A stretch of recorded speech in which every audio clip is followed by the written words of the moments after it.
Hi, Ronnie Fulton. What are you doing? I'm standing here waiting for you to come on. How you I doing? know, and I'm here. I'm here. Oh my Yeah. God. Hey everybody. Hey, Welcome. Is this episode 168, right? 168. It's Oh, the and we're bentless. Bentless, the one where they went without bent. Yes. So, Goodbye. bye-bye. Hey, I have a lot of questions for you tonight. Okay, cool. Okay. But I think we gotta Jason sent us some stuff to talk about, Yes. administrative stuff. What Yes. we got two things to talk about. What do you want to talk about first? Let's see. You go and talk about the first one, and I'll hit the second one. Okay. Okay, the first one. Hey, everybody, get ready. For it.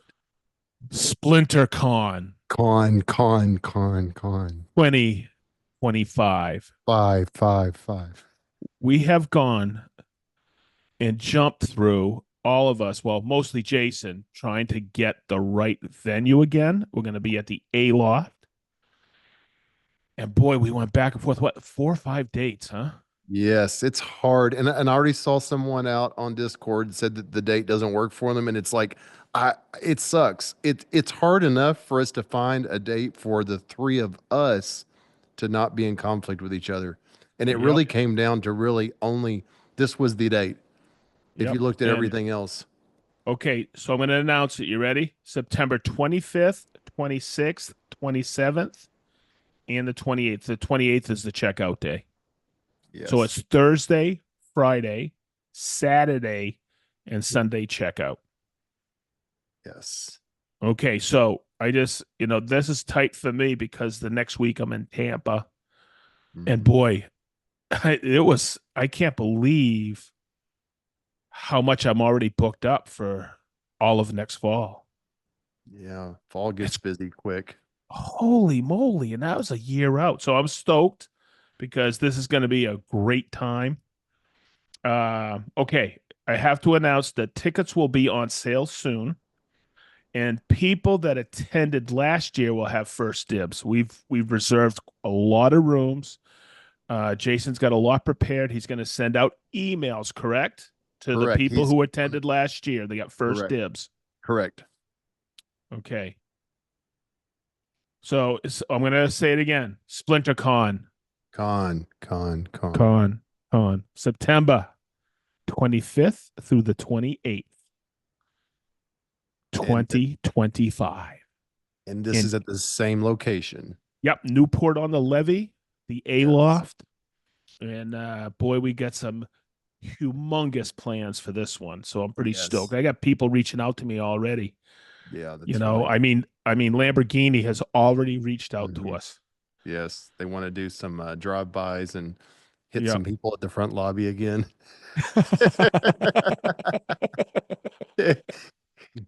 Jason said that the hotel is also excited that we're coming back, which is really cool.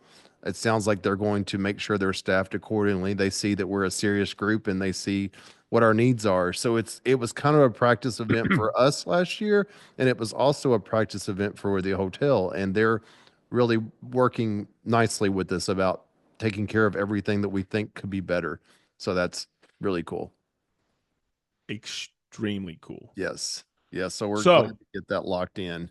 okay, Ronnie, make the announcement. This is a really good giveaway this month. Our January sponsor is Celiche. Woo! For people who are not woodworkers, it's Salice. Slice, Slice. slice. Slice. Two patrons will win a box of six Progressive slides, and they can choose between any length 15 inches, 18 inches, 21 inches. They don't care. This will be open to the continental US only. Sorry. Yes, continent. Yeah, this is only shipping is only for continental United States of Only America. draws in the US. Only tries. Hey, Yes. hey guys, I'm going to tell you what, those Salici slides, the thing I really like about them is the adjustments on them. They are amazing. I was looking at the front of the Mitre saw stand I just finished, and real how I was like, the one on the number 6 bank was a little tweaked, and I could see the reveal a little tweaked. Pulled it out, snapped it up, and it came in perfect alignment. That's The cool. adjustments are unbelievable. That's one of those things. If someone just started with those, they would not appreciate that. Yep. You know, Yeah, that's true, isn't it? yeah, yeah, they wouldn't appreciate it. It's almost like a festival thing. If you start with that, you just don't understand how awesome it is. Like I remember using slides where they didn't fit right, and you pull them out, and you kind of pull the drawer, try to bend the slide a little bit to where it would For sit sure. right, or shim the slide inside the cabinet, uh, all kinds of things. But that's like if drawer slides were made in heaven, that's what they'd be like. Wow, that was nicely said, Fulton. Yeah, but it also raises the bar. I think about when I see your current miter saw station, or like Jason's kitchen. If it wasn't for social media, I would probably still be using the same slides that I started with, the ball bearing heavy duty, side slides. And I hardly would even know the other ones existed. But because of social media, all the exposure, you start realizing, oh, there's other things out there. Hmm. Everybody knows about the bottom mount, with the little notches on the back. I think everyone knows about that now because of online posts and things like that. Those are Yeah. becoming a standard for sure. Well, that's a good So, giveaway. So that s- will start next week, yeah, yes.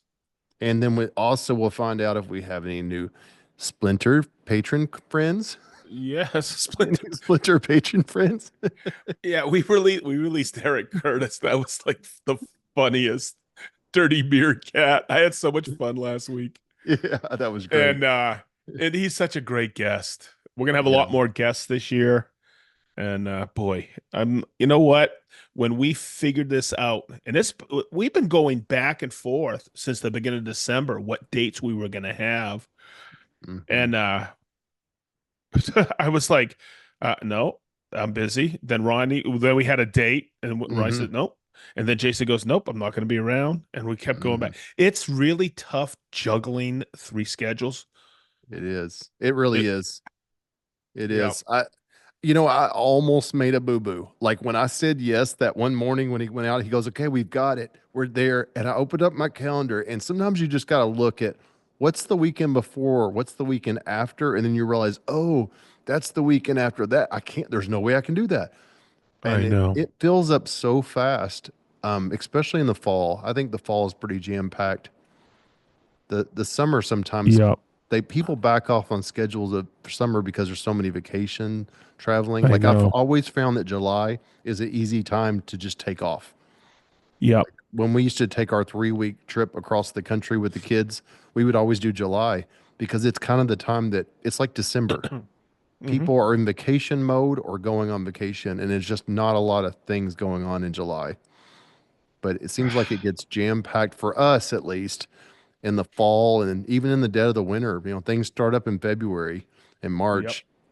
They start up. So fun times, fun times. for sure. So that's where we are. So I think we just took care of all the administration, I think so. everything. Yeah, Yeah. I think we did. Okay, bye bye. Bye bye. Hey, um, so I'm going to start off and say, hey, Ronnie, what have you been up to? I have been pretty much doing the same thing for the most part because of all the snow. I'm sure a lot of the rest of the country got the snow that we did. I heard yesterday that 55 or 60% of the country has snow right now. Isn't that Hmm. interesting? Oh Um, boy. we we Yep. we normally get, like last year we had a dusting and we had almost 11 inches. So it was a kind of a shutdown type situation for us. Yep. Cameron just went back to school yesterday from Christmas break. So he's been out. Wow. He's been out the whole time. And Wow. Lexington, right next to us, they're still out. The only reason why we Wow. had school is because our road department is really good about getting out and addressing it. But if they didn't get out, and this kind of what happened is if you didn't get out and clear it early enough, it turned to solid ice. So there's still neighborhoods in like Lexington right next to us, town next to us, where it's just solid ice, the whole neighborhood. So it's Mm, still that way. And we just have record cold temperatures. It's not yes. melting. It's not melting. Same. Same here So in Indy. It's crazy. We got 8 inches, and then we just I think over the weekend we got like three, and hmm today we got a dusting. But the wind today driving home through hmm the country, it's drifting all over the yeah, roads. It's crazy, yeah, it is and bad. and it's sticking because everything is so daggone cold. It was 6 degrees the other day. Yeah, that's usually our saving point about not having is that the ground is usually so warm when it does snow, it doesn't even stick. But Hmm. this snowstorm is different. As soon as it started snowing, it was sticking to the roads. It was a very different normal than normal we have. Cameron would thought to, we took the tractor home. It's only 3 miles away. And he racked up in our neighborhood and the next neighborhood doing driveways. I think he did 70, 75 driveways until the point of he finally just retired. He said, I can't do any more. And his phone was blowing up because somebody leaked his number and it was happening through our neighborhood Facebook group. And it was really nice because Wow. I would get them and then I would text them to Cameron. Like I'd pre-screen and text in like, Wow. and it was working great. And then all of a sudden, one person said, "Shout out to Cameron, that text I sent you." And they gave his phone number. That was when it completely, the system was broken because his phone, the voicemails and text, it was overwhelming. And he was like, "Dad, I can't." And I was like, you all been, they worked for 3, 4 days straight. He had two friends with shovels that were helping out, and he was on the tractor. And it was I think what helped him out the most is we had a layer of ice between the snow, and people Yeah. would come out and try to shovel it themselves, and they were like, I can't do this. It was just too hard, the layer of Hmm. ice. So that you had to have that bucket to kind of get down and break it up. Yep. But yeah, it was an opportunity for him. He was out of school those days and he worked and they did driveways from daylight till dark, into dark. They did it. And he made a lot of money. He So made a lot of cha-ching, he it made looked a like. lot. He made a lot of money. It's funny. He started out doing driveways for 60, and at the end, he was charging 100, and Yeah, people were boy. gladly paying it. They were gladly paying it. And there was a lot of driveways he didn't get to. He could have done more, but I mean, like, you don't have to just keep doing doing that. So I think it kind of got not fun. They did it because it was fun and they wanted to do it, but it became not fun. So while he was doing that, I locked myself in a bedroom upstairs and I worked on the boat videos that I've been wanting to work on the last year. And I don't know how much time I spent on them, but I worked to the point that I was car sick from looking at the screen and Hmm. scrolling back and forth. I would stop for a few minutes, I'd go right back to it. I put my phone on one of those focus things where it wouldn't even go off, turned off, did all of that. And I just stayed in that room to the point of that either my butt started hurting and had to stand up. At one point I was on my knees and like had the laptop up on the bed and I was doing it and I got to the point where I didn't even know what I was doing anymore. And then I got to the point where I was like, I'm done. I'm not going through this anymore. I'm not going through it anymore. I'm just done. I'm not Well, even going to watch it. I'm not even going to watch it another you time. could you could see it. You could see it. Okay, because this is why I wanted you to go first because I've watched all three. The Oh, you first one have? was like 44 minutes. The second one was 35, and the last one was 22. I was like, he's getting sick and tired of this. Yes. And it's partly too because I felt like the breaking points of them, like I felt like doing the form to frame was like one. Let's fit that in one video. And then the planking of it, doing the outside and the flip, I felt like that's a good stopping point. And the third part was like, I could have probably put it into the second one, but I thought that's kind of putting a whole other category in there. Yep. I'm gonna make that and it kind of ended up being what it was. But there's things in there, and it's funny. Kelly and I watched it after. There's things like where it's driving down, and we were going to go get the wood, and it's like there's Mm-hmm. trees going, and I'm meant to put some B-roll over that, and it goes for like a little bit too long, and I'm like, oh Who yeah, I did cares? go back and do that. But Who here's the, cares? like you It said, was who it cares? was a great story. Well, thank you. I thought about a couple of times, and I'm not a music like writer or anything. I feel like that this is probably what people go through when they're creating an album. They spend so much time like in the studio and they hear a song so many times And they say you get to the point where you're like, does this suck? Is this even any good? Because you have it so memorized, you're like, is Yep. this? Yep. Because I got bored watching it over and over and over, like the different parts, and then you start doubting it. And I was like, I posted it with no expectations whatsoever. I told Kelly, it's funny. I'll make a video about a laser. I'm like, oh, I think this one's gonna do good. I posted that with no expectations because I was just like, this is just it is what it is. This is our process, and this is what we did, but it's done really well. So that's cool. Yeah. It's cool. It's so I've been shooting video with Chris and we finished the miter saw stand and nobody knows that because I did the installation and now is it next? I can't see. This is the problem. Usually we shoot and we release it either that day or the next weekend. Uh-huh. We're like 3 weeks out now. I don't know what we have done until he sends it to me and he goes, "This is the next one." I go, "Oh, okay." So I'm finished with it. Oh, And really? I am really happy. And I started filling drawers Oh, because wow. You already had. I got Kaizen foam on the way. Okay. Okay. That's Yeah, cool. and it's really cool. But as I'm putting things in, I'm going, "Oh wow, I could have done this." And I go, "No, no, no, no, no. Yeah. I'm not Yeah. reworking it." Yeah. But what's cool is those bottom drawers. I could have. I'm gonna do some cleats on the side and have a removable tray That's a good idea. That way you can use the depth, or a sliding till. So I have like it's slide over. yep, it's double Yeah. decker Yeah. Yeah. because That's good. I want to maximize the space and I go, I can't believe how much stuff I got. So Mm-hmm. it's really working out. And that's what I've been working on the majority of the time. But Mm-hmm. I sent you a couple pictures today. Pretty cool, huh? Yeah. That's awesome. That's Yeah, awesome. I have Germany sent over like 18 old tools from the 30s, 40s, 50s, 60s, 70s. And I don't want to clean them up too much, but I want to take the grunge off of them because I think it's the surplus for the museum that they have, and Okay. that's been in storage. And I've been cleaning them up very lightly.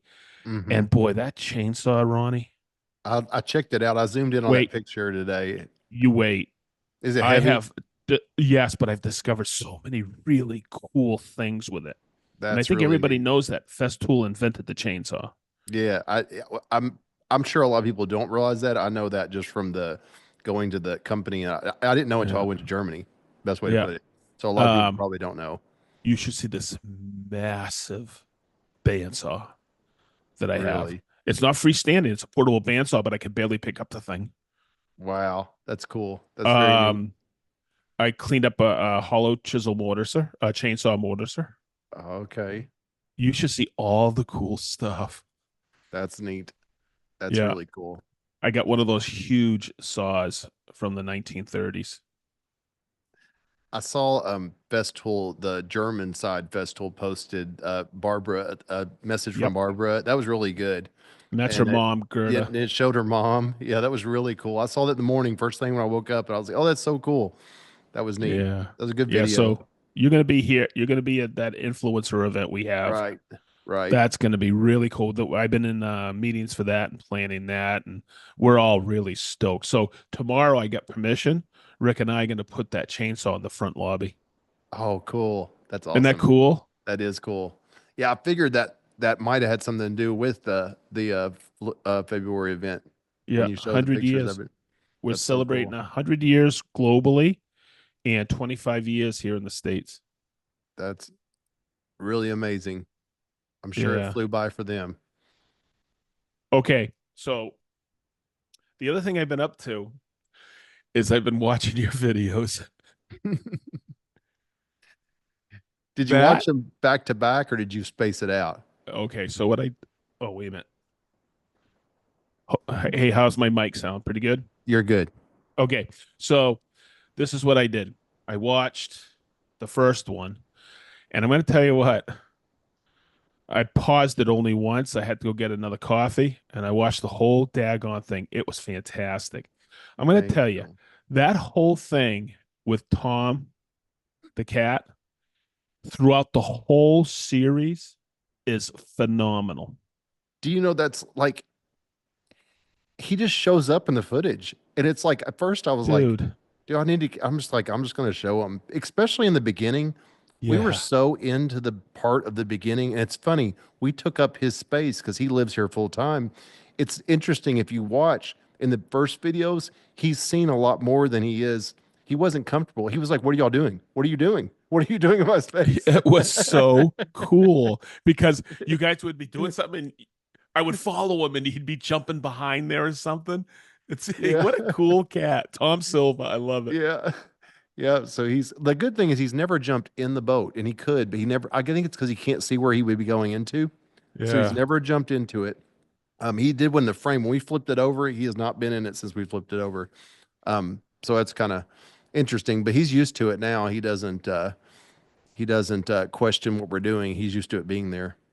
But yeah, I was curious if you watched them back to back. I have not myself watched them back to back, but they do, I think, because I worked on them, pulled them together and compiled them. I tried to keep the story going. Yeah. Um, And I watched one last night and I watched one this morning. oh, cool, cool, Yeah, cool. they're fantastic. And everybody listening, you have to watch them because it's really cool. You understand the process of building a boat. Yeah, it's And you hard. mentioned Go and you ahead. mentioned something that I usually took for granted because living in Fort Lauderdale, I've been on some big yachts and I've seen forms being laid out. And you said something about we started with the basic wood structure, but now they just do fiberglass forms. I've seen I've seen 120-foot yachts popped out of a form. Yeah, yeah, that And saves a ton of time. that's an impressive feat to Yes, see that. yes, yeah. I've And watched that process. It's amazing. people don't understand all the sanding, the fairing, the Hmm. filling. And I was stressed out watching you bend that last piece with the compound Hmm. to the stern, Oh, right? it was stressful. I was You- getting stressed watching you guys. Do you know something I left out that Cameron remembered? That I talked about all what we did with the boiling water and everything. There was a Yeah. there was a couple of days between that, and it was snowing. It was almost the same time of the year as it is now when we were doing that, and we actually put it outside in the snow and left it overnight. We put it out to keep it wet. We did on that one front part, we did it on both sides, and it worked. It made it, the wood was saturated, soaked. Brought it back in, it was wet, and then put boiling water on it again, and it was enough to make it bend. But it was a, it's funny. I had one comment on there, and it was like, "You're doing a great job, great video, but you're so unorganized. You should have had a clamp ready when you bent it down there." And it was just like, okay, we've never built a boat before. Yeah, if I built another one, I'd be like, Cameron, have the clamp right here. But Jesus. we didn't even know what kind of clamp to use on a lot of things. We were trying. It was good that we had all the different kinds. Sometimes it Yep. was a one-handed, sometimes it was a spring clamp, sometimes. Yeah. So we're figuring this out. But it's interesting sometimes what you see, what people will comment. But for the most part, I would say 99%, other than that, and somebody saying using breathing protection, other than that, everything has been crazy positive. There's been Okay. a lot of people that have said it's brought back memories that they built a boat with their dad. There's been at least four people that have said that.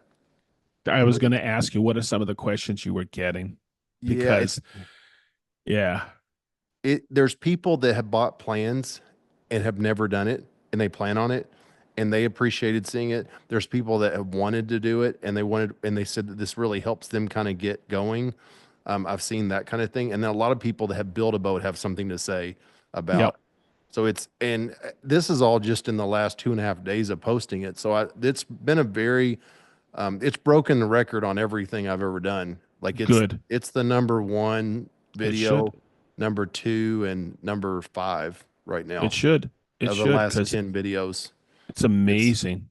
it's cool because it's so long too. It's, Yeah. my crown molding video is the longest one I have. And the other thing that's cool is, the line where it shows people drop off. Yep. Once the drop off happens, it happens always, from the Yep. 100%, Of course. once it drops off, it's a straight line. Yeah. And that's cool because usually you see dips in that and you see people drop off. And I made Yeah. sure I made the end drop quick so people don't just drop on the closing. And the retention is great. Like Good. That's really cool for me to see that. So it's really neat. And the best part about it is we're caught up now. So now Yeah, we have now we're in Sedge type timing, and that what we're doing this week, I plan on posting this weekend. And good. I'd like to have a week buffer in it, get to that again, but I really Yeah. like doing it this way because you don't forget things. It's Oh my so easy God. to forget little details. It's it People watch too. I'll give you an example. This morning, a guy's building a boat. He goes, I noticed when you had it up on the stern, up on the bench, it looks like your chine is upside down or your breast hook, one of the two. And Cameron luckily was sitting there right next to me. And he was like, Dad, do you remember that? We put it up on the bench, we put it in epoxy, and we let it sit overnight. Came in the next day, and we realized it was upside down. And we had to use a multi-tool and a sawzall to cut it free from where it wrapped around the stern. I completely forgot about that. So I told the guy, I was like, good eye. Yes, you're right. We had to cut it free. And then we fixed it before we put it on there. So things like that you forget when you let it go like a year. But I'm just feel so much better in my brain to have that checked off because it's been a load on me for the whole year of like, I got to get them out, got to get them out, got to get them out. So I'm glad to do that. So that I feel free from that right now, even though we have to keep the going now because everybody's like, well, when's Yeah. the next one? I'm like, Yep. oh no. And yeah, I Oh thought yeah. about you with your miter saw Yep. stand. People are like, when's the next one? And you're like, And it's coming. what I did is I told everybody from the very beginning. It ended up being about 14 videos. Oh, the 14. Yeah.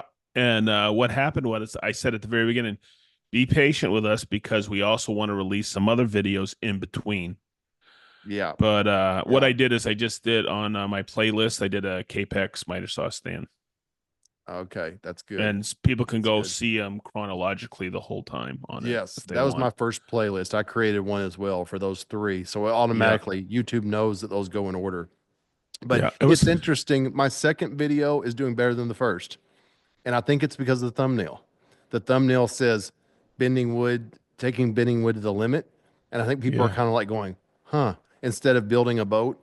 So the second one is doing, but I think what will happen is people watch the second one, they'll go back to the first one, Yes. and then they'll watch the third one.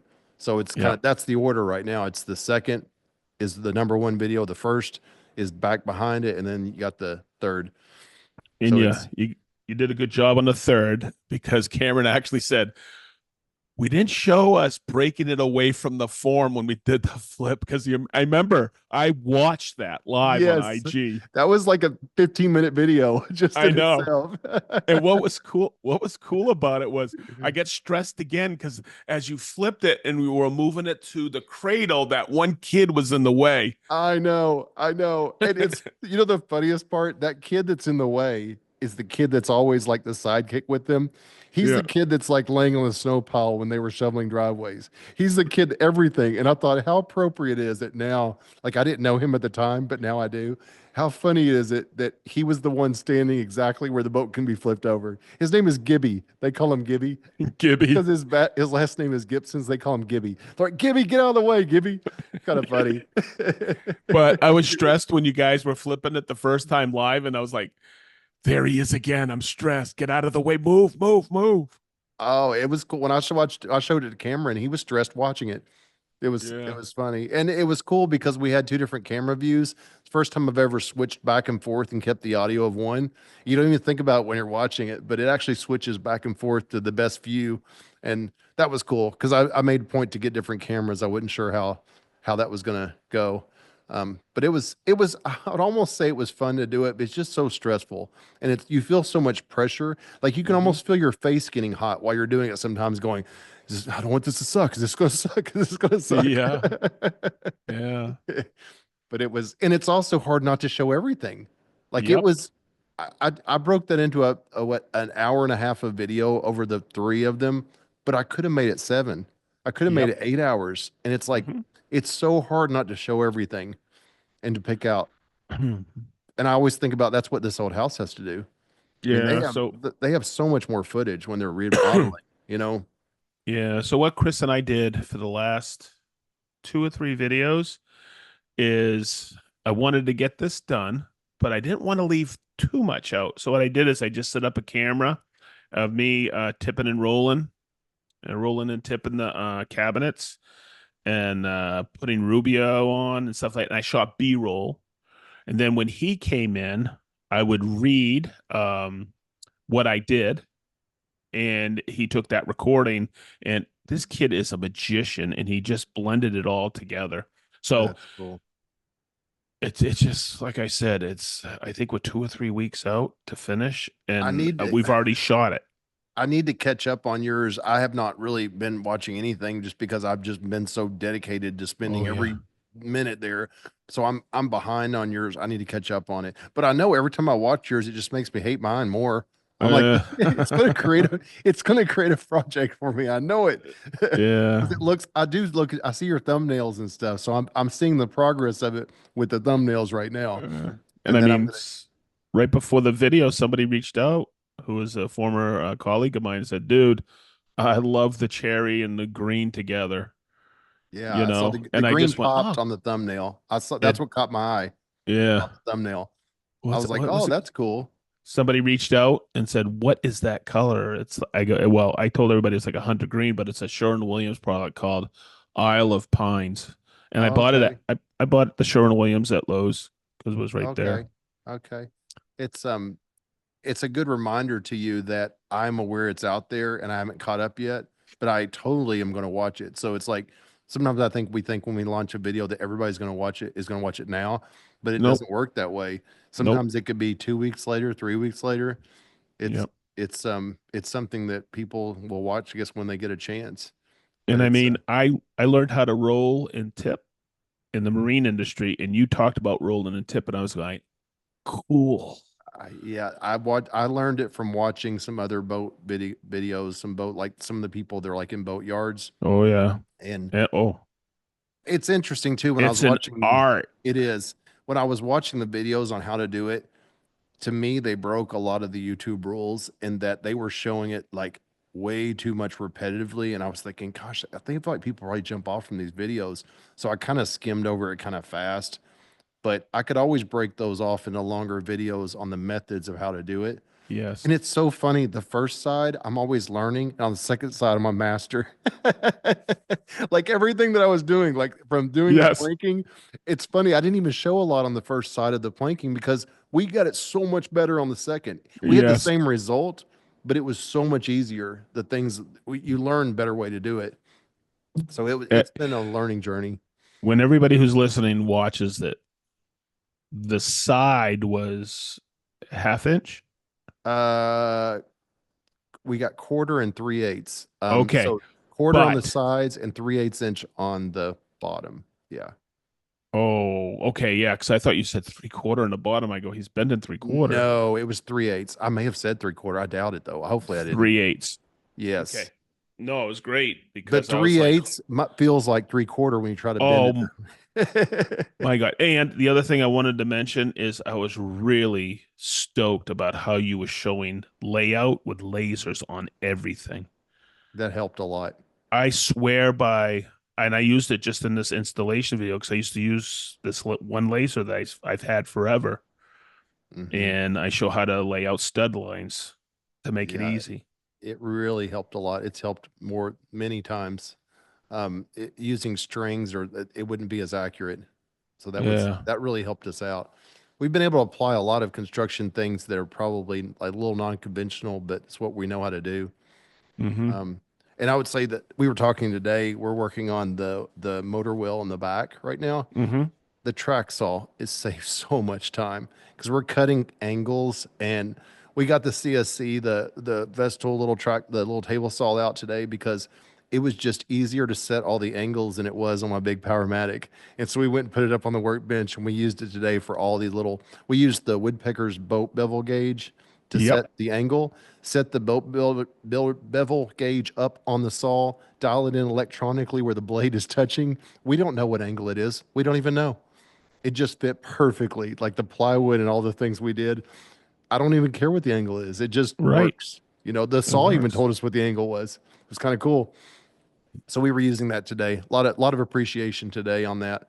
All the having those tools. We were talking about how much slower it would be if you didn't have some of those What tools. I was also impressed with is you showed it the old way with the carbon paper Hmm. and the layout and all of that, where you could have probably thrown everything on your CNC and cut it out. It was so tempting, but we decided that we were going to, for this, we plan on doing another boat. I'm not totally committed, but we do plan on it. If we did another boat, we definitely would cut the frames out for the CNC Yep. because I've shown how to do that now. It's slow and time consuming. It would be Hmm. so much faster to do that on the Oh, CNC, and it'd be completely, perfect to the point of that. But we did the way we did it though is quote perfect. It's not perfect, but yep. it's close enough perfect. But I did want to know how to do it conventional way. Yep. So yeah, for sure. But the next one I probably would do the frames on CNC. Oh, for sure. I was like, Yeah, I know what he's trying to right, do. right. Boy, And it was, I was impressed that you did that. well, thank you. It was also good for Cameron because it was able to, he got a lot of experience with the ball bearing, the flush trim bit on with a template on the router Yeah. table. A lot of that, the bandsaw, he was able to use the bandsaw and all that kind of, and that was his favorite part. He said he really enjoyed that part of building the boat. Because I felt like he felt like he was actually really building something real out of wood that had to be Yeah. exact. So it was good. It was a good experience for both of us. But you're right. I would definitely show a different. I'd show a little Jeez. faster way. Let me show you an alternative way to Let cut me show these you. frames out. Yeah, there's a guy right now that I'm watching his videos. His name is Dan Lee, boat builder.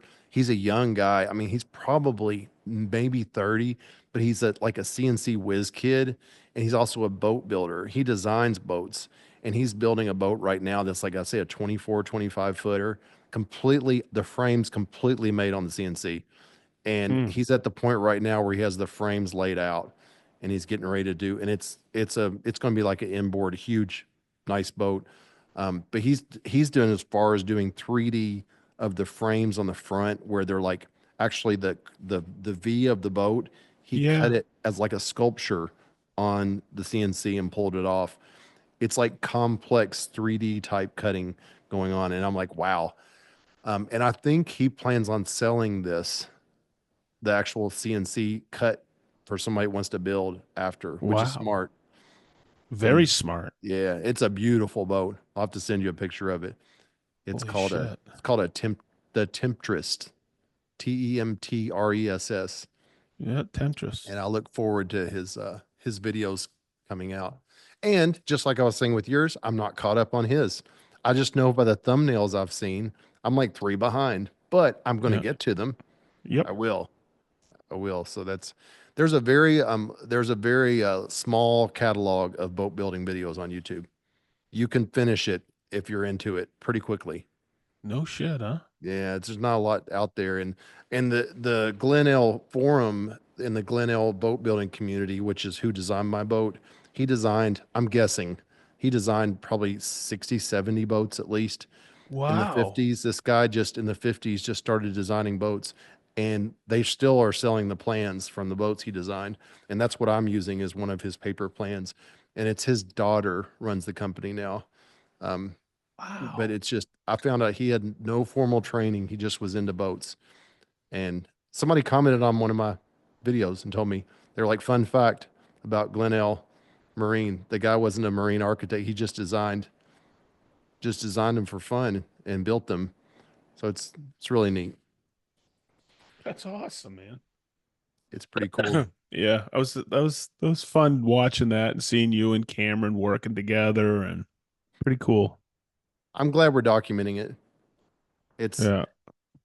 I do think I will say there's a benefit of waiting a year with footage and going back through it because you look at it with a different eye. You're able to Hmm. probably see what the more important things are. You know, you do forget some details, but you're able to, it jogs your memory. And I think you're able to probably take out the more important stuff Hmm. when it does help in a way. There's disadvantages and advantages. I think I would never want to do it again. Wait that long. I would never, ever. Especially locking yourself up in that room, huh? Oh, it's the only way. That's the only way I can get something that's overwhelming to me done. Yeah. It's the only way. Because if I don't, I get distracted. Like I Yeah. just can't. There's just too many things going on. Um and I was just so disappointed with myself that I hadn't already done it. So Hmm. it's like I'm glad that I can check that off now. And Yeah, it's a load off your shoulders. it is. It is. It's a self-imposed load. Yeah, I know. My I wife and I, we talk about all the time. We're always stressed and overloaded. Yep. It's all things we put on ourselves, you know? And and then when you start ticking the boxes and you realize, why did I stress about that? That only took me a few hours. Yeah, yeah. A lot of times, well, that's sometimes. I did think to myself, even today, I was like, sometimes you put something off because you're like, oh, it's gonna be so easy when I do it, or it's gonna be so hard when I do it. And then sometimes you're like, oh, that was so easy. Sometimes you're right that I was Yes. right that I put this off. It did suck. Like it was Yeah. bad. It was awful. Like just because I let it add up and I had to go through all Yeah. that footage, but I'm glad to get it done. What I thought about was when the snowstorm hit, Cameron was shoveling driveways, and I thought, you know what? There's nothing else going on. I can't do everything I want to do. I can't because of the snow hinders everything. If I can do at the end of this week, if I can say I finished those 3 videos and I published them on the weekend, that would be a win. I would be able Yep. to say I made a huge accomplishment this week. I told Kelly, I said, I'm publishing it this weekend. She's like, okay. And I don't think she believed me. That was But cool. the first one had been finished for a week and a half. To clarify, actually, Oh, I'd wow. finished that one, and that one had been sitting, and then I wanted to finish Eric Spenceley. I'll give him credit, although he bashes and says that we're his favorite podcast in the whole world. I think that's what I heard him We are. say. I think he says that. He Yeah. always Oh, says that. no. He always He, says, yeah. He goes, SplinterCON. He goes, three splinters are the best. yeah, I think he said that. I mean, he's already asking us for a sticker. He wants merch and Yeah. all this stuff for our new logo. But when I saw him last year at Heartland, he told me, he said, whenever you get them ready, he said, don't launch the first one. He said, wait till you have 3. And he goes, put Oh, them out all 3 at the same time. And at first I was like, do you know how hard it is for me when I finish a video that I want to publish it yes. so fast? I'm like, no, no, no. I want to put it out there. And he's like, trust me. He goes, do that. And he explained to me why. And I was like, it stuck with me. And I thought, okay, whenever I do this, I'm not going to be able to put them out until I have 3. And so that's kind of it stuck with me. And I think it was a great idea because most people that watched 1 watch 3, and it lets YouTube see that it's something worth watching, and it works. So I'm glad he told me that. If not, I would just put the first one out and probably waited a while. Did you get a few new subscribers from it? Um, I would say in 2 days, 500 directly That's from incredible. that. That's Like when I look incredible. out there, it tells me how many from each one. The last Yep. time I looked, it was 500. Yeah. That's fantastic. Yeah, that's a pretty good sign that it's caught a new audience that Yep. hadn't found me before. Yep. And the good thing is that they won't be turned off by the other things that I could publish, because they'll be, if they're into boat building, they're also into tools, they're also into, other projects. Yep. That's where it could come back to bite you if I was like a makeup, how to apply makeup channel, and I Yeah. applied a boat building video, and then they're like, why is he showing how to put on makeup? And they would be like, unsubscribe. So that's cool. So I think I found a lot of other people out there, which is cool. That is great. It's it's yeah, I definitely I'm coming on this podcast with a weight lifted off. I feel good about it. And I'm excited that SplinterCon is coming together. Oh yeah. I know that we're all 3 know that we have to we stress out because we have to get the location and all the details locked in before it's taken, because a lot of Yeah. these places, these events, they grab everything. Yep. Even weddings Well, could grab it, you know? we we had it planned in October and we reached out Jason reached out to them. They said, "Oh, no, no, no. It's going to be the best rate we could get was 320 a night." And we're like, "What?" They go, "There's a big The, festival that time yeah, yeah, that yeah. Ronnie had never heard of." I've never heard of it. I asked my friend in Cincinnati. He said, "Oh yeah, I've heard about it because I didn't realize it was big enough deal to make hotel rooms go up." And I was like, Yeah. "Apparently it is." Yeah. But yeah, we So getting we had to that locked scramble. in, and Jason. I talked to Jason about something else the other day, and we got a little side conversation about how how crazy the giveaways were last time. Yeah. We were talking about how in some ways that was just almost like a practice event, and that Mm. the giveaways are going to be even bigger this year. Oh Like yeah. everybody took away. And Cameron was like, I'm jealous. He was like, He I goes, can't "Can I remember. just disassociate with you and just be a patron and sit out there?" I was like, it was some good stuff. I mean, there were, and it was crazy when people were going up and they were able to choose from whatever they want. And I'm looking and I'm like, people are overlooking like a $400 dado stack, and you're like going, "Do you know what that is?"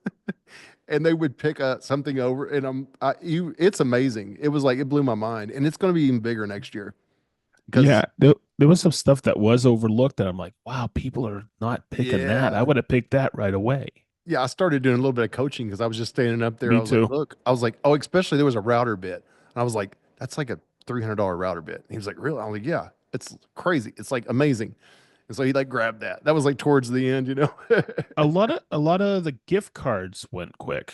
Yes. Yeah. And the gift cards are something you don't see in a picture. You know, Yeah. and those are nice because those are like, they were nice gift cards to, Yeah.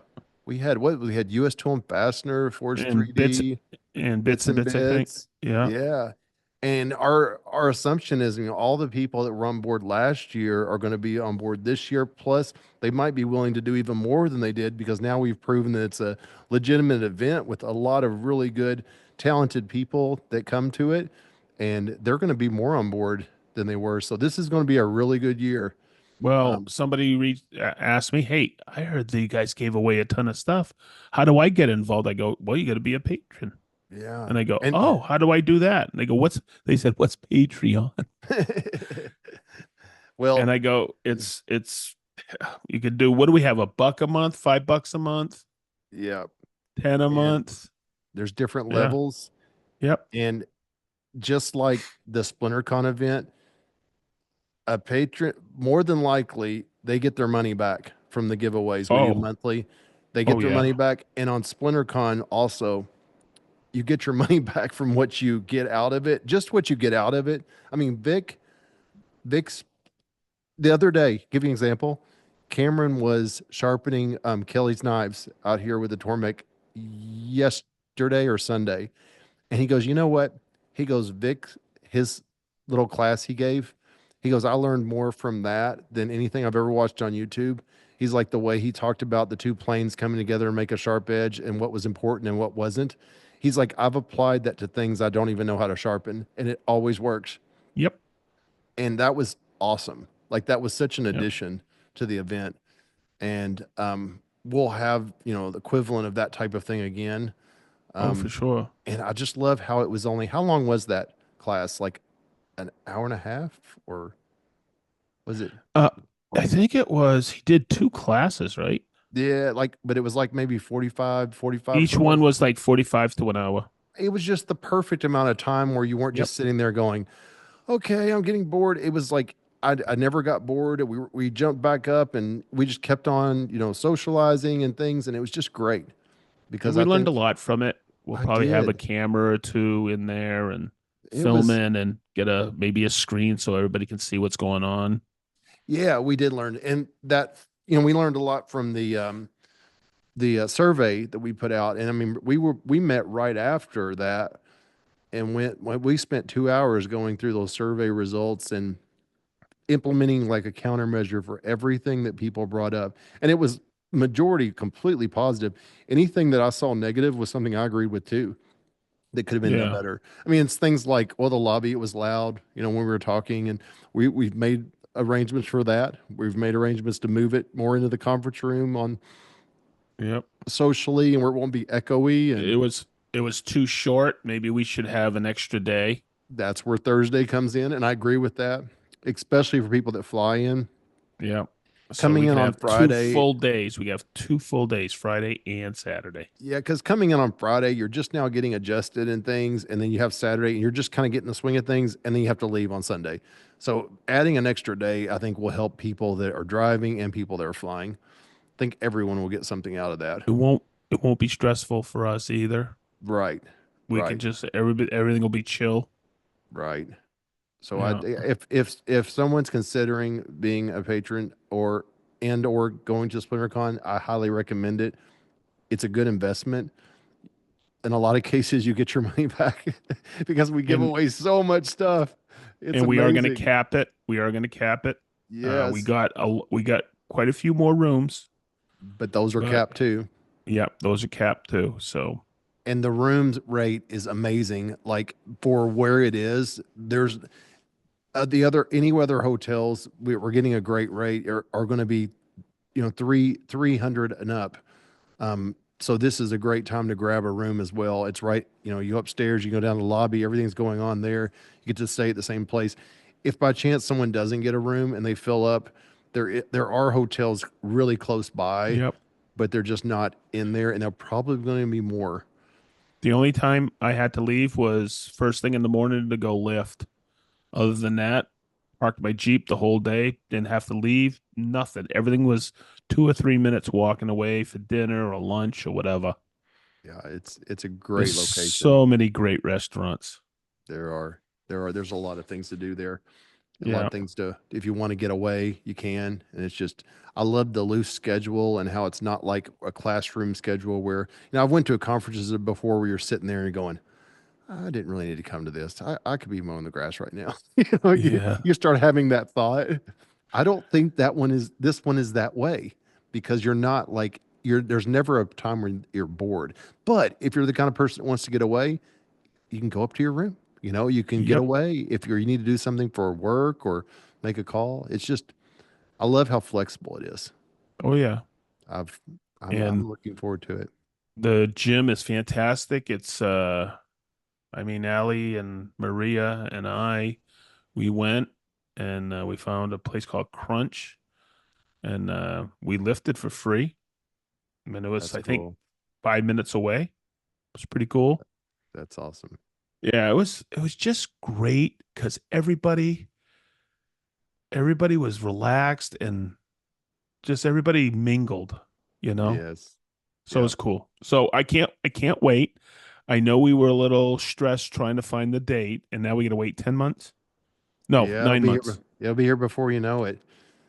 Yeah, you said Yeah. everybody was chill, and it's cool that everybody with the patrons. Also, we have a Discord, that's extremely active. A lot of communications categories going on, and a lot of people between that and the beers with the boys event. We have bourbon with the boys for the top tier.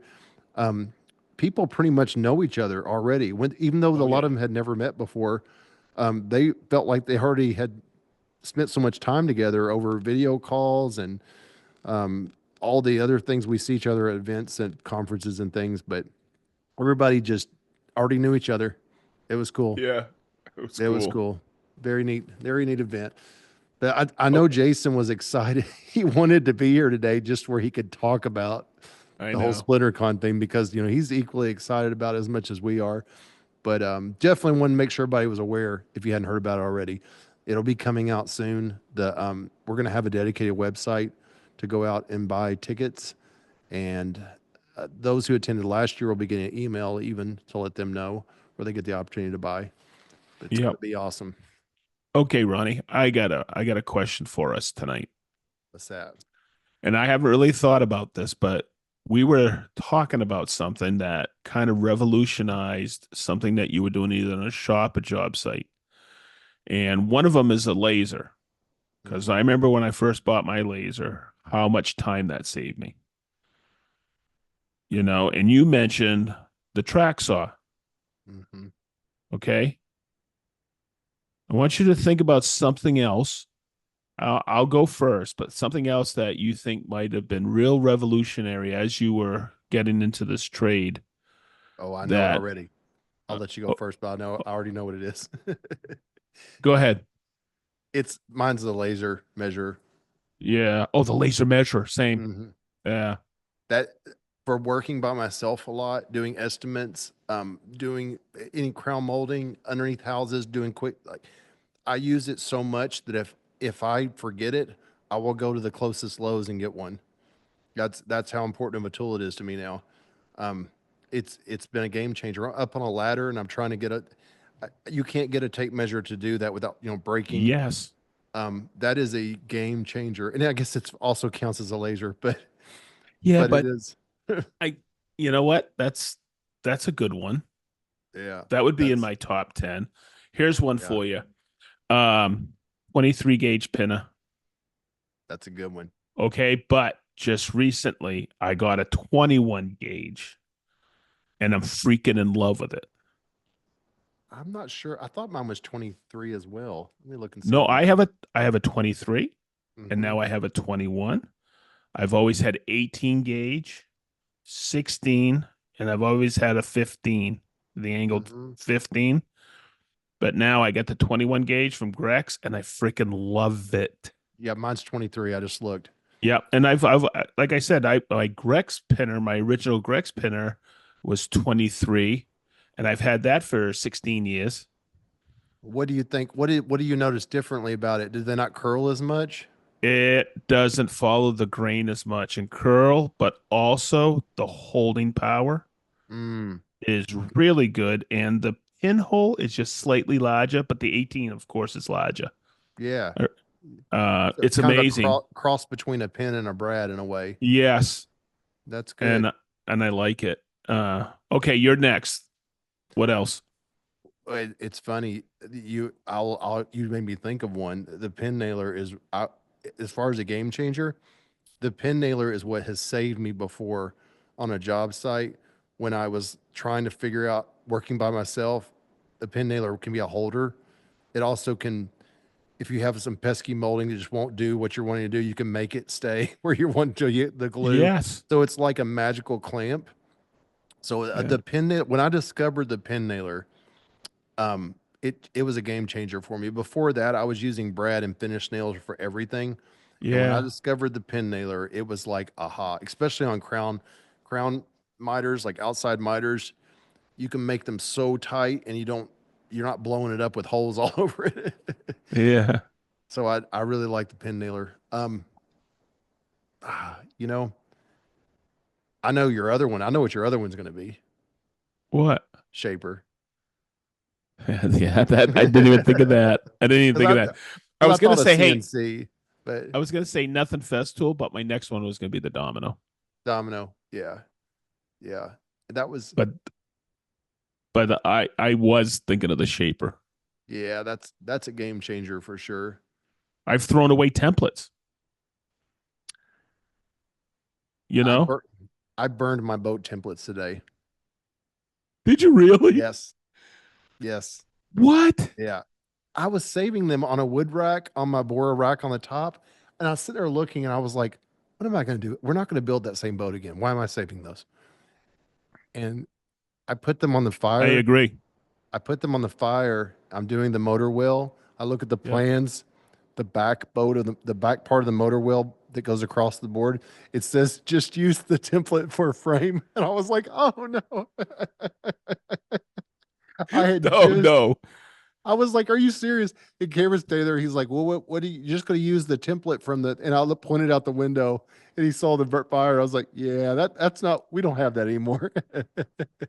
So we're gonna have to trace it, but yeah, you were talking about templates. Yeah, that's where that CNCs and shapers for templates, amazing, Hmm. amazing.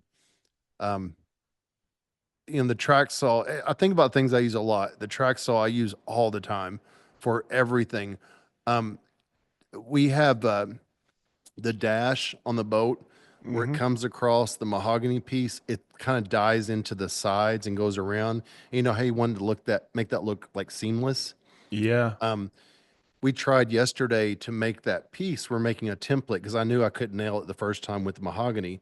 So we used a piece of wood and actually CA glued the two sides where it Hmm. meets the sides of the gunnel. I think it's called the gunnel, where it meets so tight. And we made a little template. And I thought that was going to be great. But what I didn't account for is it's also angled. A dash is angled out. So when we did it, somewhere or another we made a mistake. We cut the mahogany, put it up there. One side fit perfect. The other side had like an eighth of an inch gap on along the whole, almost the whole thing Hmm. up to the point. And we just sit there and stared at it for a minute. And I was like, that's not okay. I was like, there's some places that don't matter, but that is Ah. a highly visible place. It's not okay. And it was our last piece. We have to get more mahogany now, but it was our last piece. And we just were like, Oh okay, wow. I was like, that's a stopping place. This will be the fourth time, by the way, I went and got a van load of mahogany of 4/4 and 8/4. This will be the fourth trip, which is crazy. Wow. Um, But I got home. Sometimes here's what sometimes you got to just get away from it and think for a minute because you get caught up in what the plans say. In the Mm-hmm. plans in the 50s, the epoxy didn't even it wasn't even invented. So of course you have way more fasteners than you should be using now. You know, you have to count for that. Some cases I just went with it, like on the, but I started thinking, okay, what do I have the ability to do? And it hit me. I'm like, why don't I just put a groove on each side of the gunnel so I can slide that in there and Ah. it'll look tight because it is tight. It's going into the side. And he didn't put that on the plans because that's such a complicated thing to do. You would your Mm-hmm. home garage builder wouldn't be able to do that. But here's the problem. Can't use a router because it's right up against the board in front of it. Started thinking, how could we do it? Track saw. I'm going to put the track on the side of it. And on Yep. one way, I've got to come down with the saw from the top. On the other Mm-hmm. side, I'm going to have to come from the bottom because it's going to be an inch off the board behind it. But I just need to make that perfect line and then I can go into a chisel and do it. But there's not, I wouldn't trust any type of hand saw to make that crisp line that Mm-hmm. goes. So we're going to do it that way. And that way we don't have to be so exact about it. We can get it just longer and let it slide in there. So little things like that. The track saw, I mean, I use it vertically all the time, and Yeah. it's a powerful tool. That will be one of probably the third or fourth time I've ever used the track with clamps ever. I very rarely, Really. even vertically, I just as long as you keep pressure on it, they don't move. But in this case, we will be clamping it. And then also I thought of something else. Listen to this theory. It hit me today.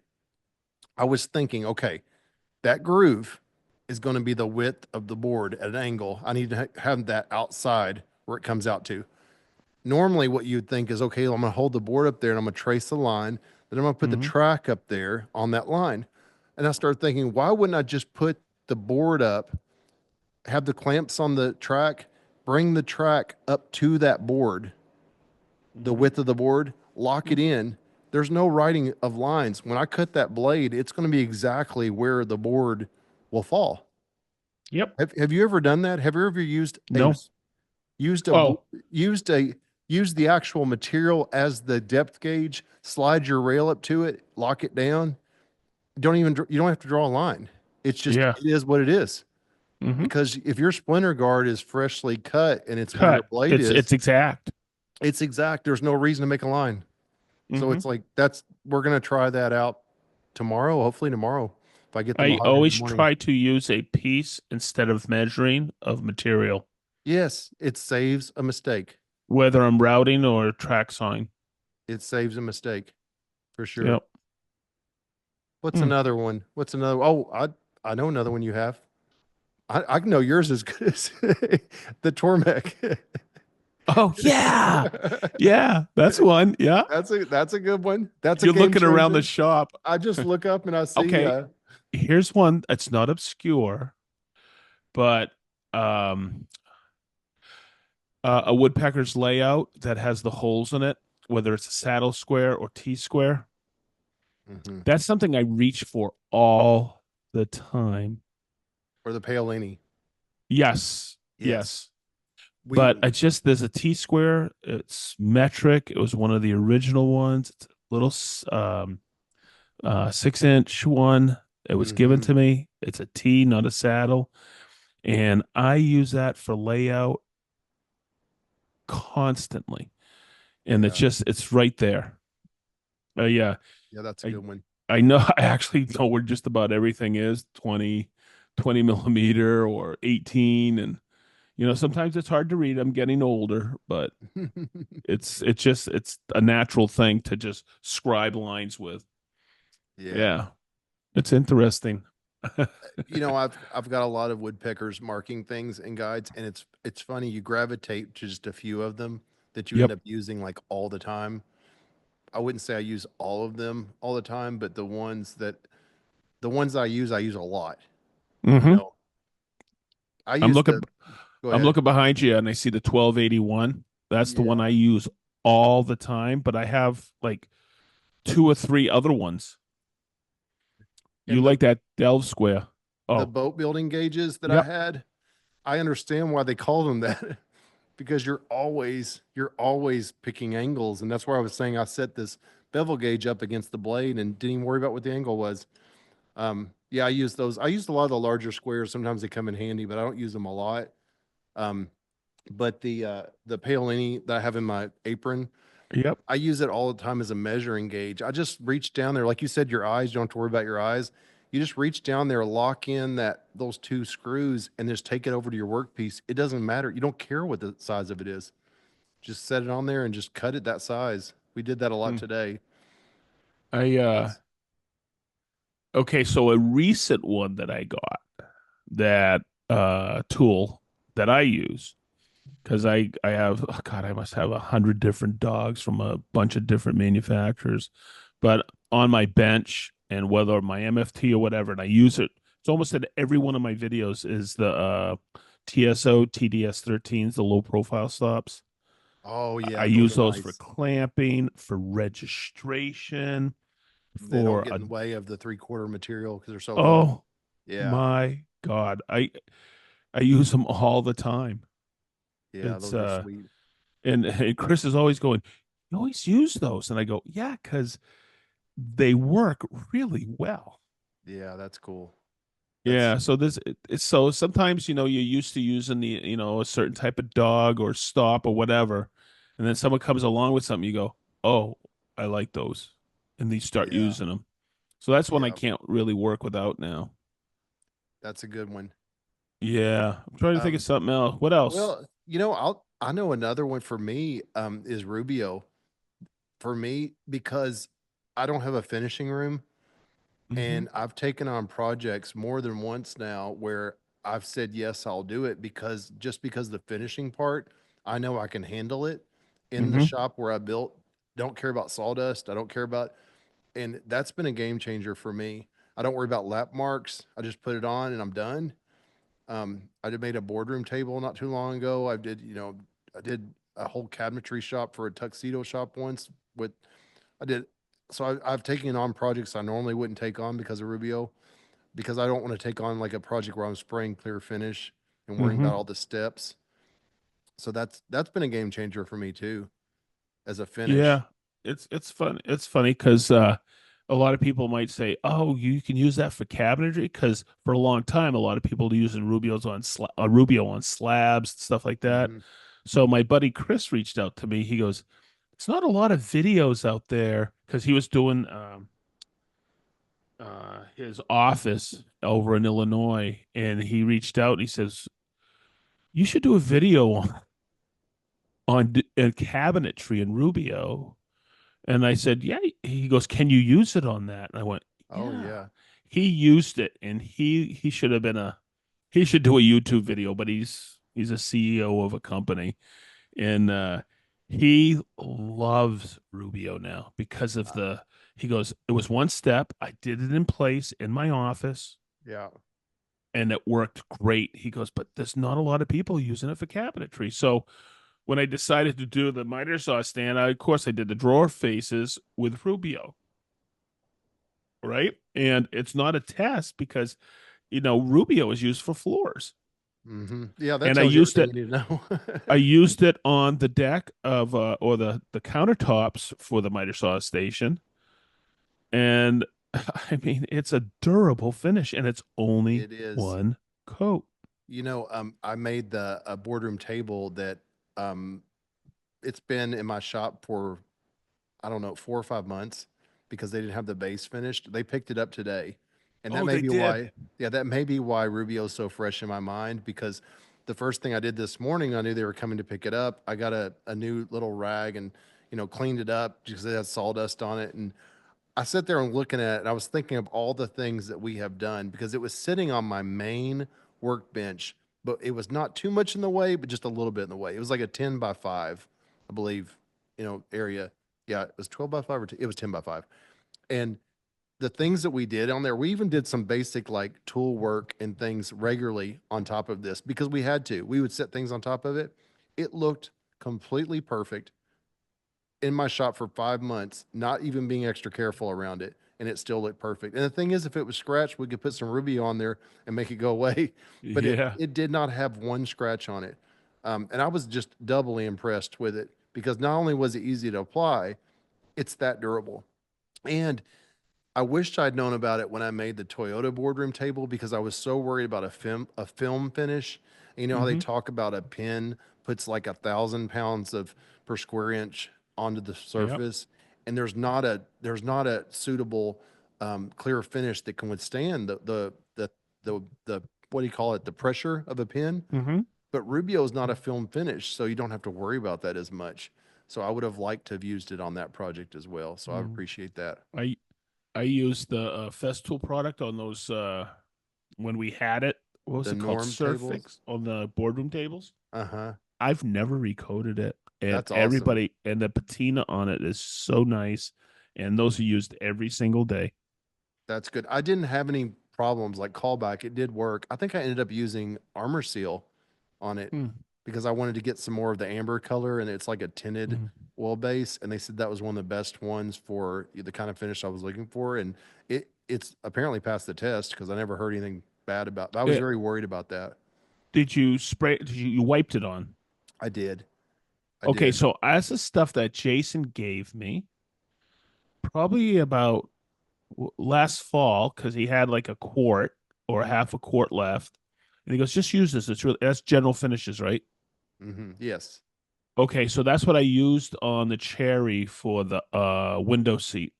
hmm Yeah, it's And good stuff. I wiped it on, looked great. I think I did 3 coats, hmm They and say it that went on really nice, and it looks great.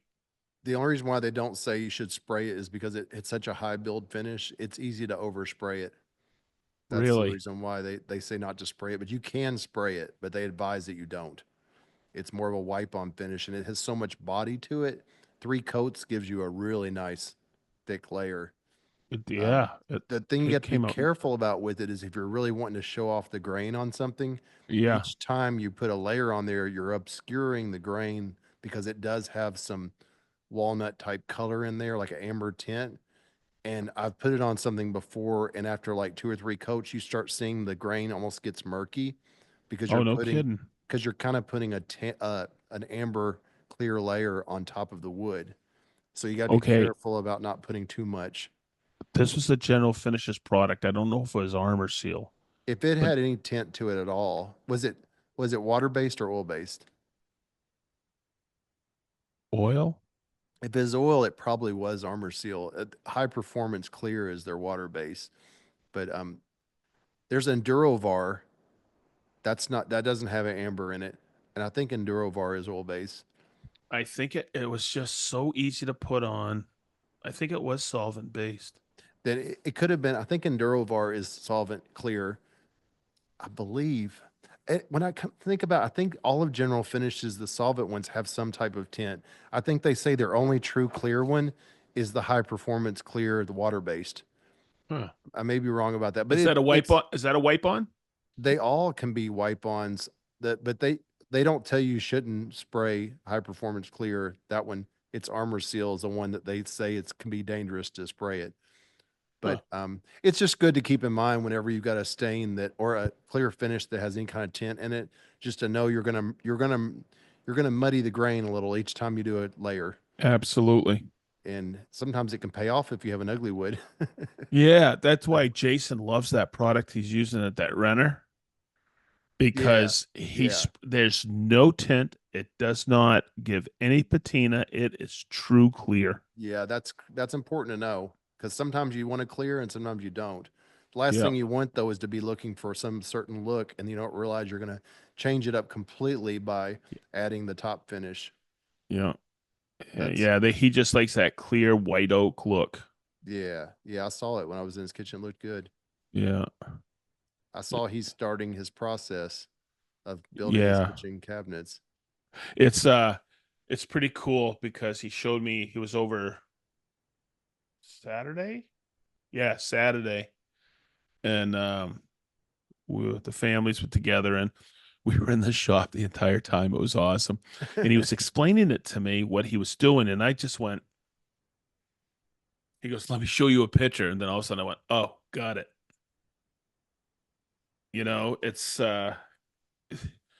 It's weird sometimes when somebody is explaining a project to me. I have to see it Yeah. because he was talking about something. I was like, refrigerator. And then all of a sudden he went, I go, oh, you're moving it from where it is. He goes, yeah, yeah, yeah. I go, okay. And then he says, let me pull up a picture. And he did. And I went, okay, I got it. Uh, It made all kinds of, it's going to be beautiful, dude, yeah, that'll be cool. It'll be cool to see it come together. for sure. I'm sure he'll be doing videos on that. I hope so. Yeah, I'm sure he will. He better. You better. Do you ever think back now about projects you've had that you were like, man, I wish I had a video of that one that we did, or that one, especially all the way back to Florida days? Okay, so I found a picture. I explain it like this, Ronnie.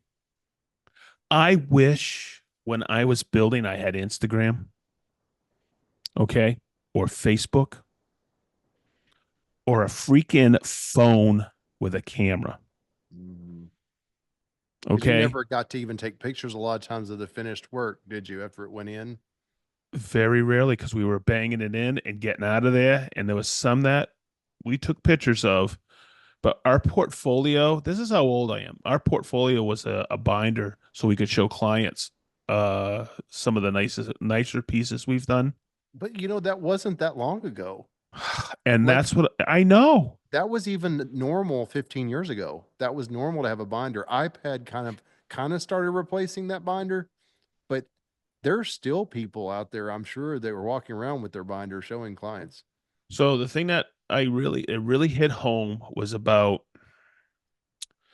7, 8 years ago when I met Nick Schiffer. And he was showing me stuff on his Instagram account. And he says, my clients love it because they follow along and Mhm. brag about it at the office and say, look what I'm getting done to my house while I'm here at the Yeah. office. And Yeah. I went, oh my God, I could have done that with so many builds. Hmm. And I don't, the word of mouth now coming out. I asked a couple guys over the years, I go, working at Festool and meeting them, hey, how do you get your business? And I go, oh, it's all word of mouth. And I go, and then I realized it's through Instagram, Facebook, social media is so, That's your credibility. yeah, it's powerful. It's more important than a Better Business Bureau anything. Yes. Better Business Bureau has lost everything they used to have. They've lost it and they know it. And that's why they let people be members for pretty much for they just like they'll take anybody because Okay, everybody out there listening, because I know there's a lot of old guys like me who are patrons or who are listening on Spotify or Apple. Remember the yellow pages? I and it's funny. I brought my mom's. I was at her house and she got her new phone book, and I brought it to the house to show Kelly because it was so funny. It was it was maybe 3/8 of an inch thick, Get out. and almost the whole thing was yellow page ads.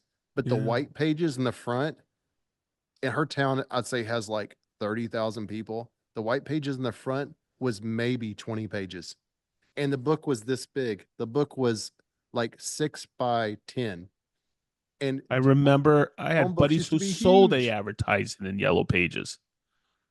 Yeah, they They used to made a be huge. fortune. They used to make a fortune. Yeah, that was used to be my father-in-law's biggest expense when he was a plumber or when he was in the trades to have his. And when the phone rang, Kelly said everybody in the family knew when they had two lines in their house. And when that phone rang, that was a business line, you better answer it. And they had a Yep. notepad. So it didn't matter who was in the house, Kelly, her Yep. brother, her sister, mom, dad, they would answer at Keith Plumbing and they would say, I'll have him call you back. And that's the way it was. That's the way it was done. That's the way it was done. Yeah. And I look now, Ronnie, and to get back to your original question, yeah, I wish. I wish I had taken more pictures, or thinking about a few builds that I did where, oh my God, the compound angles. And you reminded me of it with the compound angle and you bending that plywood because I was scratching my head. How am I going to do that? But it always pushed us. Mm-hmm. Showing layout of huge radius, showing layout of arcs, Yeah. right? We used to Yeah. do it like a boat builder. We used to lay it out on our floor and loft it. Mm-hmm. You know what though? I think what's crazy is the things that would have been the best content are the ones you'd least likely be able to spend time videoing or taking a picture Yes, of. I mean, I yes, think of my most complicated things, even when I was capable of it, I didn't care anymore. I just wanted to get it done and I wanted to know if it worked or not. I thought about it all night. The yep, last thing that I'm going to do is try to get footage of it. You know? exactly. Exactly, because you were doing it for a living. So I think Yes, about this, and some of the most gifted people are too busy to shoot video. true. It's And, true. and by the way, they could care less about shooting video because they're making a great living and they got to knock it out because they have clients lined up and they got And to, you know what they got to do? They got to put the kids through school, baby. Cameron, I talked about that today. I told him, I said, a lot of really good boat builders out there, the last thing they're going to do is take the time to get all the footage because they're just trying to get it done. And that's why there seems like there's a big lack of people posting that because they're so busy doing their job that they can't take the time to do that. And I guess that goes Yep. for any trade. Any trade. It's hard. It's a So hard struggle. I asked somebody a few years ago, I go, because he asked me, hey, did you take that survey? You know, some company has sent me a survey. And I went, I never take surveys. I go, how about you? He goes, yeah, I'm too busy to take surveys. I go, when I was a contractor, I could never, if I got an email and someone says, hey, can you take the survey? I'd laugh. Who the hell's got time to do that? Yeah. I'm not going to, you know what? I filled out a 5 question survey so I could get a 20% discount on something uh, yesterday. And I got the coupon right here. Okay. They said, hey, you want to take an extended survey? I went, no way. You know what's I just crazy? took up 3 minutes of my time. You know what's crazy to me about surveys though? Whenever I do take them, I like to think about what their intent was for each question. And to Uh-huh. me, I think they waste questions because I'm like, if I answer this, what benefit will it be to you to know what I just said? I just sometimes I'm like, what are they going for? You I know, know. sometimes surveys are so random. Like Hmm. it'll be something like if it was sunny or not cloudy the day you decided to sign up for the so and so, would it affected your choice? And I'm thinking, are you going to change the weather the next time you send it? It's like, Hello. it's just, they're so odd sometimes, the questioning of what they ask in a survey. It's like, what are they going for? What angle are they trying to get to? It's interesting. Especially, I'll give you an example like Google, they'll send you things sometimes for YouTube. They'll say, hey, if you fill out this survey, we'll give you like $10 or $15 gift certificate. And I filled it out before. I've abandoned before halfway through the survey because I'm like, why are they asking that? Yeah, Like, what does that have to do with anything? exactly. I don't know. I guess they're trying to justify an angle on something. But yeah, things have changed. I've just imagined that there's a whole portfolio. It would have been nice if you had a guy following you around with a camera or video back then. You wouldn't have been able to do it yourself because it's just you were busy. But if you had somebody else capturing it, it's cool what they would have captured. Yeah, and But you're trying to get it I done. know guys who are contractors and they do have a camera guy, Yeah, well, I understand because you know? you can't do it all. There's still No. times that I go, even though I know it's great footage, we're just trying to get it done, and I'm not even I going to worry about it. I think about it and I go, "Oh, if I had a camera guy, but it would slow me up a little, I think." Yeah, it would. And back then, I was just trying to, put some food on the table, and I had like 2 or 3 clients always in lieu Hmm. and check, and I'm like, eh, I can't. I have to knock it out and get her done. Yep, you have to. Once you're on site, You can't leave Oh, until you get whatever you're trying to get done. and here's the other thing. That was almost 18 years ago. I have forgotten so much, Yeah. and it's almost like I'm relearning some stuff when I'm doing stuff here in the shop. And you know what? Everybody makes mistakes, and I continually make mistakes, Hmm. because 18 years is a long time. Yeah, it is. But then all of a sudden I build something, I go, yeah, I still got it. I look at Mary Ann, she goes, boy, is that beautiful. And I go, yeah, I guess I remembered enough. Right. Well, the cool part is you're able to apply the principles you knew old school wise with the German festival type principles of the new style, and you combine them together, and it's like a hybrid. Yeah. That That's why that that helps. domino just speeds everything up. Yeah, it does if you know how to use it. Yeah. There was a long time that I didn't know how to use it. You saved me. You're like, how are you like your domino? I'm like, I don't. You're like, you don't use it? I'm like, no. Because I remember my first glue up I did with it. They didn't line up. And I was like, oh, that sucks. And I just didn't trust it anymore. And you're like, show me how you're holding it. And Yep. I showed you, you're like, try holding it here. Try not doing this. And I was like, huh, okay. Yeah, but that's a million of you out there, Ronnie. Yeah. And Yeah. that I guess that's the beauty of social media. I'm able to do that and not in front of 6 or 8 people, but in front of a couple thousand here and there. Yeah. And then that comes back to I think we've talked about before. You gotta know how to use your tools. If not, you could think that they suck, but you've got to learn how to use them. And that's the beauty of social media is there you can usually find somebody that can show you how to use something the right way. Yeah. Yeah. But It's just like I see it with hand planes. People think hand planes suck, mhm. but you have to have the right set of eyes watching you use it to under and go, oh, I wasn't setting it up right. A lot of it is, oh, I have, or my blade wasn't sharp, or I guess I was using it in an awkward position. Mhm. So, Sometimes it's such a small thing. Like a lot of things I know is like your tips are like where you stand, standing beside something or behind something or that kind of mhm. thing. Those kind of things make a difference, big difference. Or It's actually making sure it's clamped down right. yeah. Yeah, there's so many different variables, For but sure. it's all about practice and time, right? Absolutely. Holy crap. I know. It's amazing. We're already I at time, aren't we? I Leo's up can't there. believe it. Leo's like, is anybody gonna put me to bed? Hey, hey, so when we leave, then it goes off because this is being recorded in the cloud, so Jason can do the quick edit on it, right? Correct. Correct. Bye bye. I knew Just it. kidding. I knew you were gonna do that. I I was- I was like, oh, he's getting ready to bye bye. no, no, no, no, no, no. So, Well, hey, everybody, you'll be getting an email if you attended Green Suiters Con last year, but now it's going to be called Con, con, Con, con. and all those. So you're going to get first dibs on ticks if you came last year, and then we'll open it up to everybody. And if you're not already, make sure you go out, become a patron. You can join the Yes. Discord, get to meet everybody. There's a lot of active people. There are daily conversations going Yeah. on.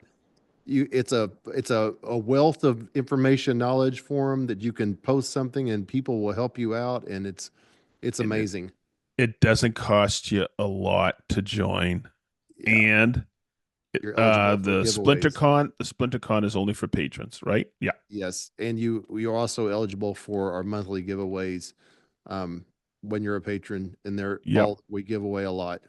So it's That those Celiche slides we're giving away is oh boy, that's a good value. yeah, that's my my grandmother always said if she had to pick one type of slide, they'd be ceviche. And we were like, what are you talking about? And she's like, what kind of slide? And she sadly passed away before she could explain to us what she was talking about. Oh my But God, Ronnie. But now we know. Now we So know.